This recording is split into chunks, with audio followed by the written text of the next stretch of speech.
Avaliação final da disciplina Problemáticas da Educação Física, PROEF 2026, turma 7, Luciana Rodrigues Silva Martins. Então, na primeira semana da disciplina Problemáticas da Educação Física, nós tivemos a leitura obrigatória do texto A Educação Física Escolar e o Rola-Bola e a Renovação Pedagógica, do Fernando Jaime Gonzalez. Então, nesse texto, nós vimos que a educação física escolar ela enfrenta desafios, principalmente após mudanças na forma de pensar e ensinar a disciplina. Então, essas transformações trouxeram dois caminhos diferentes. Alguns professores passaram a desenvolver práticas inovadoras, enquanto outros professores acabaram por entrar em um processo de abandono do trabalho docente.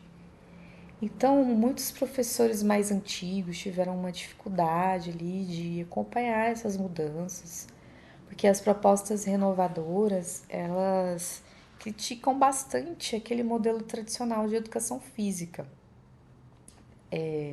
especialmente com foco excessivo nos esportes. Então, com isso, vários docentes sentiram que aquilo que aprenderam e ensinaram durante muito tempo deixou de ser valorizado, então causando insegurança, dificuldade para entender como que eles deveriam atuar na escola. Também nessa leitura obrigatória, nós vimos que os problemas das condições de trabalho influenciam bastante a prática dos professores. Questões como baixos salários, falta de material, infraestrutura precária, o excesso de alunos em sala de aula também e pouco tempo para planejamento das aulas. Então, todos esses temas afetam diretamente a qualidade das aulas. Então, essas dificuldades atingem tanto os professores que acabam desmotivados e também sem compromisso pedagógico. Né? Outro ponto importante que nós não podemos esquecer é a forma como que a educação física é vista dentro da escola. Muitas vezes a disciplina não recebe o mesmo reconhecimento de outros conteúdos. Isso faz com que as práticas sem objetivos claros sejam aceitas normalmente, né? Então, em alguns casos, professores mais valorizados por ajudarem na organização assim da escola, de algum evento, do que propriamente realizarem as suas próprias aulas. Né? Então, os professores inovadores costumam ser mais reflexivos, questionam mais as suas práticas e enfrentam dificuldades para melhorar o seu próprio ensino. Né?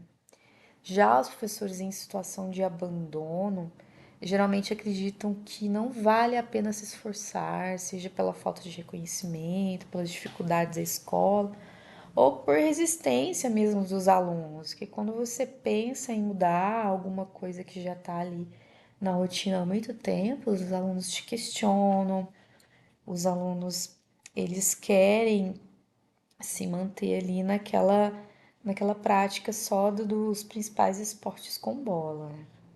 Mas eu acredito que o abandono do trabalho docente não deve ser visto como culpa individual do professor, mas como um problema estrutural da educação física escolar. Então, por isso é necessário investir em melhores condições de trabalho, formação continuada, a valorização da disciplina, garantindo que os alunos tenham ali um acesso à educação física de qualidade. Bom, na segunda semana nós tivemos como texto principal a relação entre ensinar e fazer, ensinar sobre o fazer na escola, na educação física escolar de Soraya Cristina Darido. Texto que me chamou muita atenção e nele eu pude é ver sobre os principais desafios da educação física escolar atualmente, que é unir a prática corporal com um conhecimento teórico. Então, podemos ver que tem uma distância muito grande entre a teoria e a prática das aulas de educação física. Então, muitas vezes acontece uma separação entre o saber fazer, que é a prática dos movimentos, esportes, e o saber sobre o fazer, que envolve entender histórias, conceitos, os valores das práticas corporais.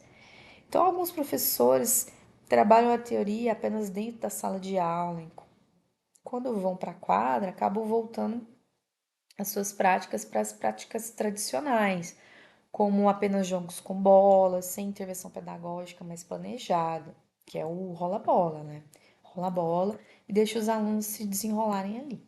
Mas o problema é que esses alunos acabam não relacionando aquilo que aprenderam na teoria com a vivência prática. Então fica uma lacuna muito grande entre a teoria e a prática. Então, essa valorização excessiva da teoria pode acontecer por vários motivos, como a facilidade de controlar os alunos dentro da sala. Dentro da sala de aula, eles ficam sentados, mais quietos, é mais fácil de controlar. A tentativa também de valorizar mais a disciplina ou até mesmo a dificuldade de alguns professores em ensinar diferentes práticas corporais além dos esportes mais conhecidos, aqueles esportes com bola, futebol, handebol, basquete e voleibol. Então, a educação física não deve ser apenas prática, nem apenas teoria, né? O ideal é integrar as duas dimensões, permitindo que os alunos vivenciem os movimentos enquanto também refletem sobre eles, compreendendo seus significados culturais, históricos e sociais. Então, a educação física deve, assim, abranger todos esses segmentos, para ela ser mais significativa. Então, para exemplificar isso, esse texto apresenta uma proposta da aula sobre a mintonete, que é o jogo que deu origem ao voleibol.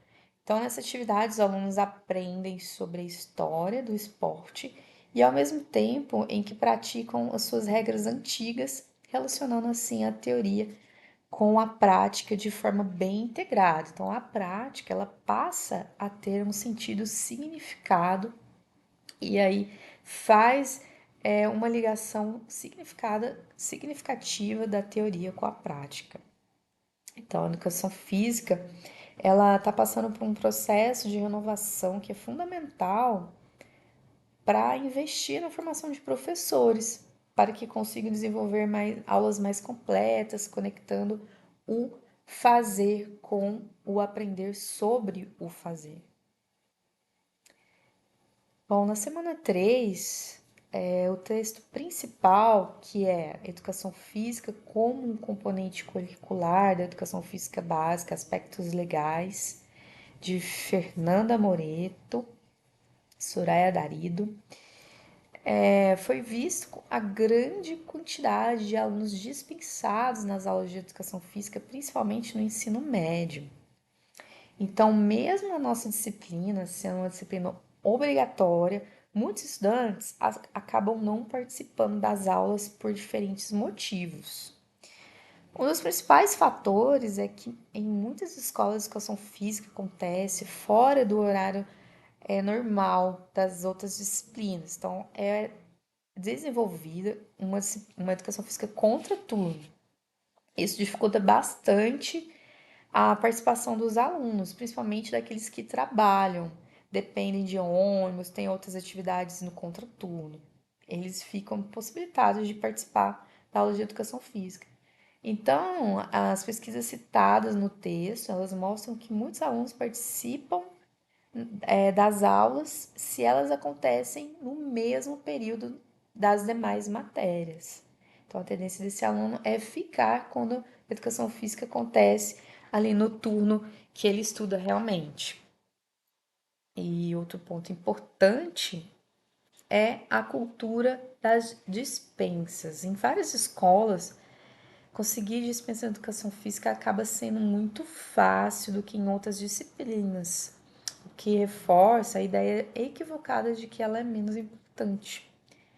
Muitas vezes a disciplina ainda é vista como só prática esportiva, quando na verdade ela também envolve um aprendizado, uma reflexão, um conhecimento sobre o corpo, sobre a saúde, sobre a cultura e sobre convivência social. Então, a principal lei que envolve a educação física é a LDB, né, que é a Lei de Diretrizes Básicas, o número dela é 9.394 e foi criada dia 20 de dezembro de 1996. Ela deu mais autonomia para as escolas para organizar a disciplina através do seu projeto político-pedagógico, que é o PPP.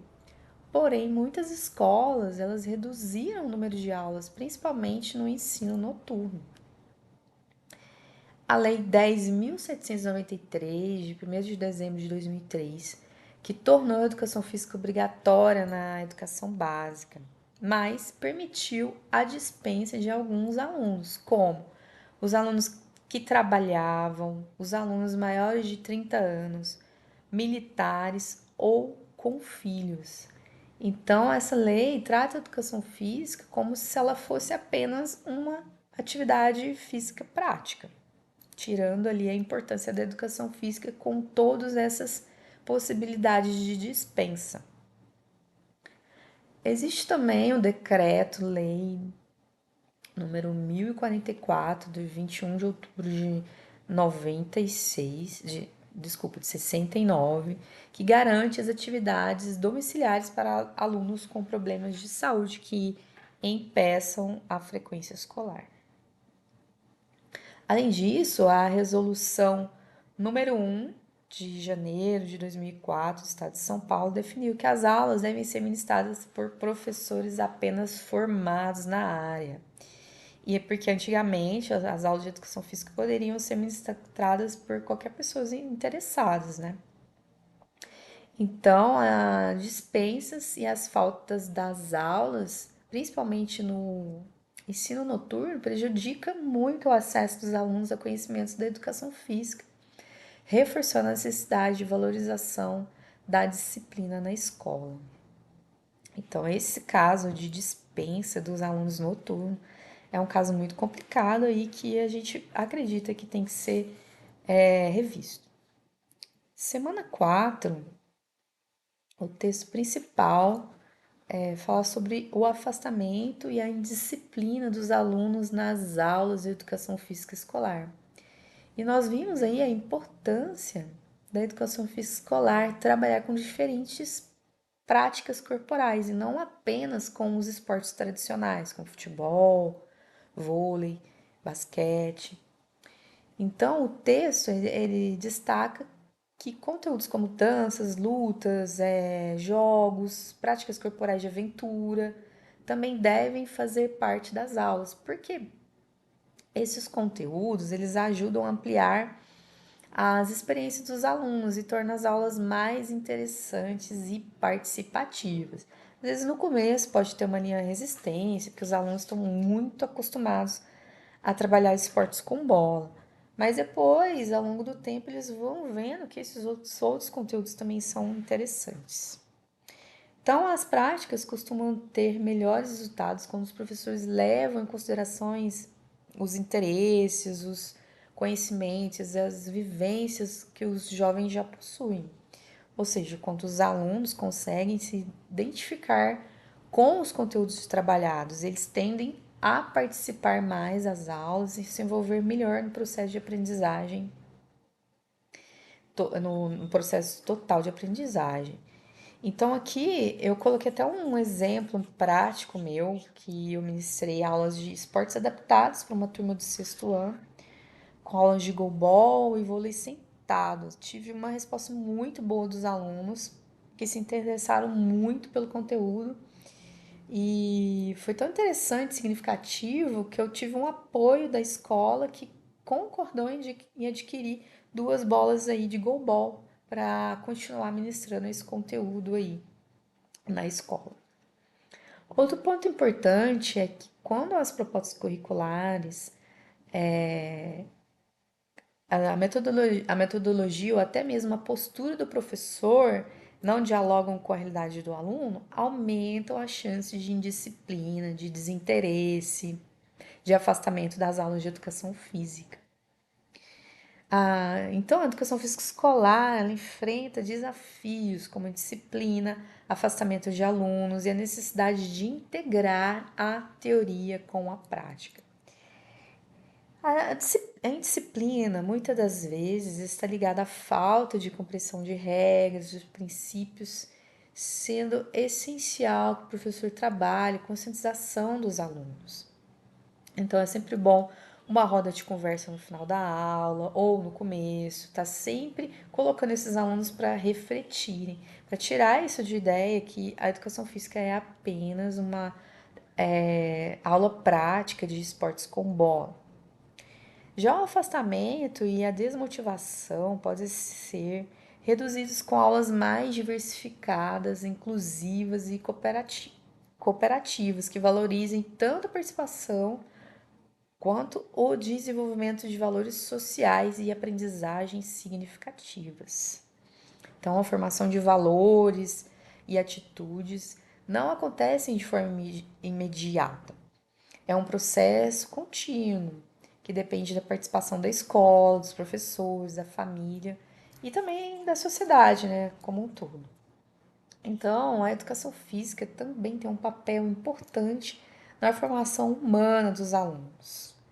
Então, não contribui só para o desenvolvimento corporal, mas também para desenvolvimento de valores, convivência, principalmente, e cidadania.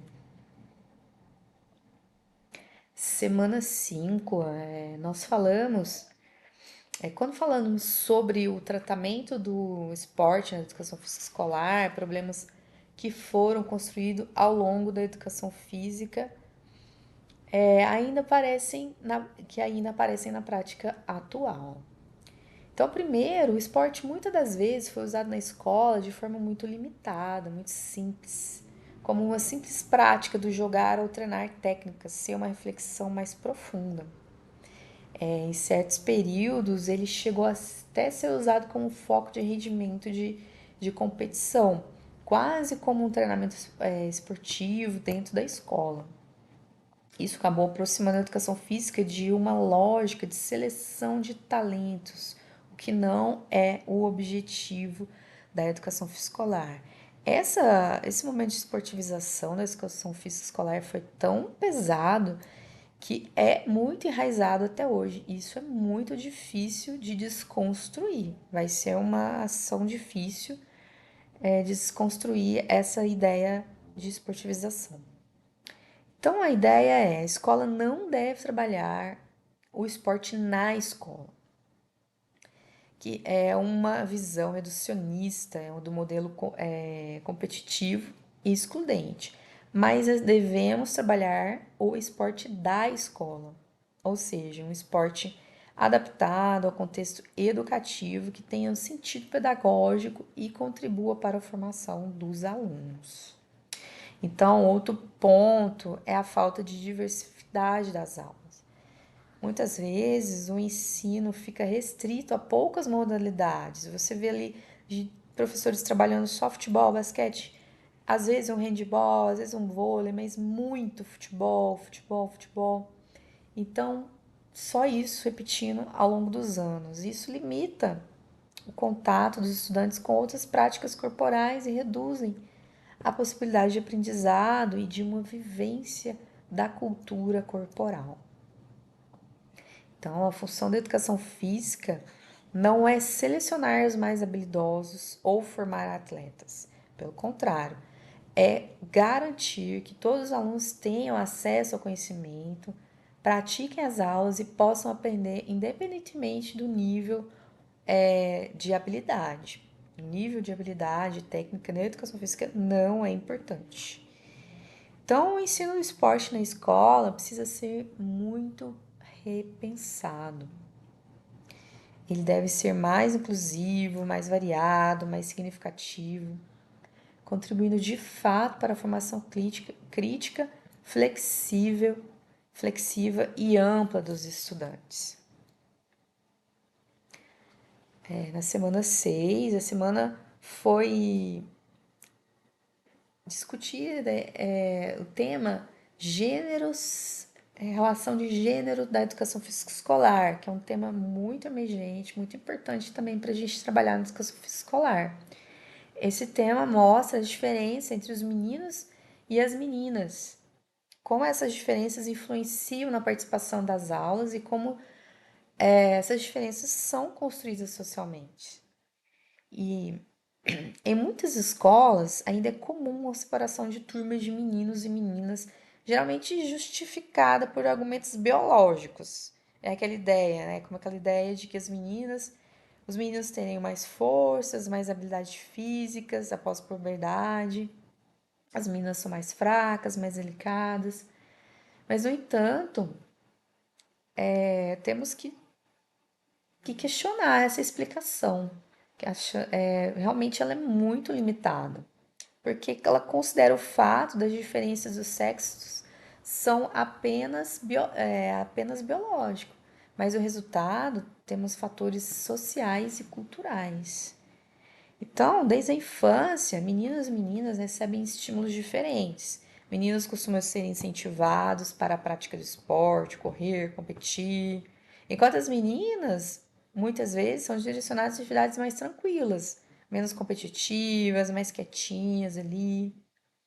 Essas experiências influenciam diretamente no desenvolvimento das habilidades motoras e ajudam a explicar as diferenças de desempenho observadas nas aulas de educação física, mostrando que elas não são apenas naturais, mas são também construídas ao longo da vida. Então, essas diferenças não devem ser usadas como justificativa para separar ou excluir alunos, né, nas aulas de educação física. Pelo contrário, a escola deve ser um espaço de convivência, respeito, igualdade, oportunidades, garantindo todos ali participem das mesmas atividades independentemente do gênero.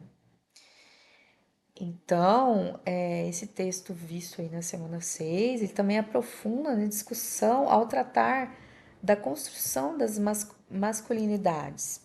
Então, a partir da ideia do autor Heinel e Connell, ele fala muito desse termo das masculinidades. Então, segundo essa autora, a masculinidade não é natural. Esse termo masculinidade não é natural ou fixo, mas é uma construção social ligada às relações de gênero. Ela se forma sempre em oposição ao feminino e também entre as diferenças de tipos de masculinidade. Então as pessoas têm aí que jogar futebol é para os meninos, jogar vôlei é para as meninas. Isso é uma construção que pode ser mudada. Então, nesse sentido, destaca-se que a masculinidade hegemônica, que representa o modelo dominante de ser o homem na sociedade, associada à força, competitividade, agressividade e poder. Então, ao seu redor existem outras formas de masculinidade, como a subordinada, cúmplice, a marginalizada, que ocupam posições diferentes dentro das relações sociais.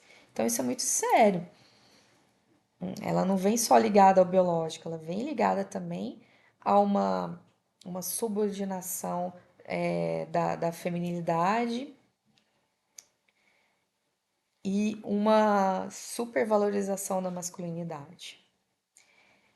Então, o mesmo texto, ele mostra que a educação física escolar e o esporte acabam reforçando esse modelo hegemônico, quando você separa meninos de meninas, separa atividades masculinas de femininas, já que eles valorizam o desempenho físico, a competição, a força. Então, quanto mais a gente trabalha isso, mais a gente trabalha essa divisão de gênero. E isso contribui para que os meninos sejam socializados desde cedo e se afastem do feminino e busquem reconhecer por meio, por meio da performance corporal. Então, na prática, isso pode gerar situações de exclusão, desigualdade, hierarquização dos alunos em que aqueles que têm maior habilidade esportiva acabam ganhando mais destaque e poder dentro do grupo. Então, os melhores escolhem os seus times. Por que não pode ser os que menos têm habilidades podem escolher o time?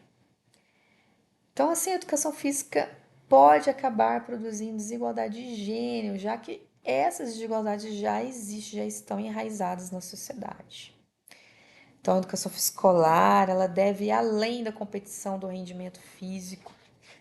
O seu papel é promover a inclusão, respeitar as diferenças e contribuir para a formação de alunos mais conscientes, capazes de conviver de forma igualitária e respeitosa.